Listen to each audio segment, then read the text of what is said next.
right, now let's flip over to the other side of the aisle here. Joe Biden, continuing concerns about where he winds up in all of this. Now, they've got a convention coming up, too, in Chicago. Chicago is where the Democrats had an incredibly chaotic campaign in 1968. What are the chances, you think, that something happens with Biden at that convention or even after?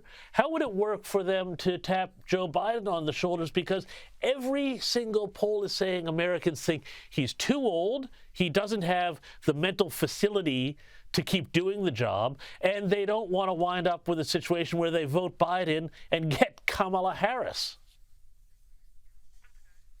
Yeah, look, this is the conversation that everyone's having. I talk to Australians all the time who bring it up, but it's absolutely on the minds of Americans.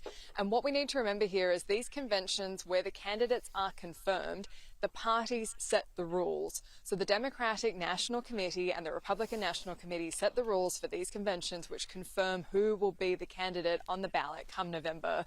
So right now, my understanding after speaking to quite a few experts around what the rules are for the Democratic National Convention is if Joe Biden is confirmed and then for some reason steps back after that, the DNC can appoint someone, and that the RNC currently their procedure would be to reconvene the convention, which is a huge undertaking. Sheer money-wise would be extraordinary, but it gives the DNC more options to just say, hey, actually, we're going to take so-and-so, maybe a Gavin Newsom, into the equation, because Kamala Harris does have very poor personal polling, and that's one of the things that Nikki Haley brings up quite consistently that does rate well for her, is she says, hey, look, at the end of this, we're going to have a female president if you like it or not. It's going to be me or Kamala Harris, up to you.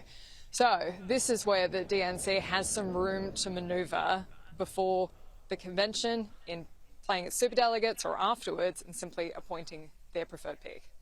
And now this whole age issue around Joe Biden, that's going to keep playing out because, number one, we've got a State of the Union address coming up. Number two, Robert Hur, who was the special counsel who wrote that bombshell report about Joe Biden where he basically said he was, an elderly old guy with poor memory and all of that. He's testifying to Congress.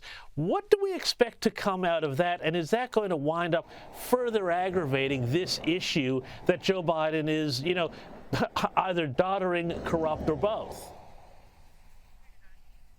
Well, look, Democrats are already spinning this, saying Robert Hur was too specific in this report. He was gratuitous in his descriptions of Joe Biden, and it was inappropriate that he was going into these descriptions about his memory, about what he was bringing up, and how it was impacted by his age.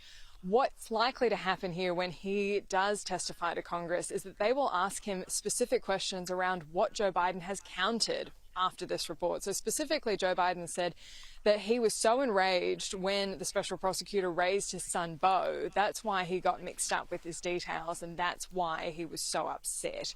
But Robert Hur has now backgrounded out of this deposition process for the special hearing, and then now, before the special hearing, is likely to say that it was actually Joe Biden who raised that in the first place, unprompted. What this does is just give new conversation to the fact that there's dispute around what was said by who, when, and how much of that is contributed to by Joe Biden's failing memory. So this is going to be absolutely appointment viewing for anyone watching this election race. Well, keep watching here on the U.S. Report because we're going to bring you all of that. But one final quick one for you.